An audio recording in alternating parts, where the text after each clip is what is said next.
في جواتي غصة ما طلعت لسه، لاني ما حكيت لحد الان عنا.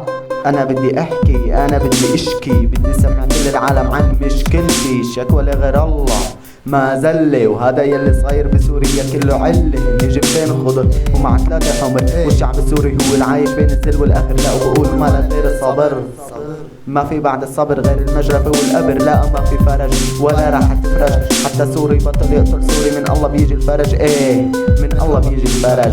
بس حيجي شي يوم في السوري مطرح ما بيدوس الخاين اكيد راح يبوس. انا قلبي بقضية سورية متعلق ومحبوس.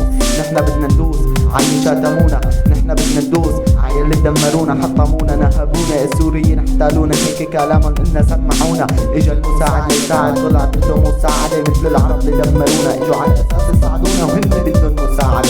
اغبياء اجوا لعنا دمروا بلدنا من كل دول العالم، وما حدا صف معنا. اجوا مشان المال وبعد الاحتيال، بس نحنا سوريين والكن الاعتزال. اعتزال الكرامة ومن بعد الشهامة. لحكي لكم يا حكام العالم اولكم باراك اوباما. اسمعوا يا حكام العالم، اجتمعتوا مع بعضكم خططوا على أمتكم، أمة السلام أمة الإسلام. هيك العالم كان ينظر إلنا نظرة باعتدال، مع إننا طائفية ولا حتى عنصرية. شو هي مسيحية، شو هي سنية، شو هي علوية، شو هي شيعية. طائفتنا وحدة هي الجنسية السورية. فوتوا الإرهاب لعنا وسميتونا إرهابية. حتى مع الخراب حتى مع الدمار، نحنا سوريا بلدنا بلد الحنية. فوتنا الفلسطينية وبعد اللبنانية وحتى العراقية، لكي ما لا إهانة ولا حتى منية. أنا عم حاول أذكركن إن نحن الإخوان العربية، بس للأسف وقت الأزمة السورية سميتونا إرهابية وما ساعدتونا. سكرتوا الأبواب ومشنا ما استقبلتونا. انتوا اللي حطمتونا، انتوا اللي خربتونا، انتوا اللي جوعتونا، انتوا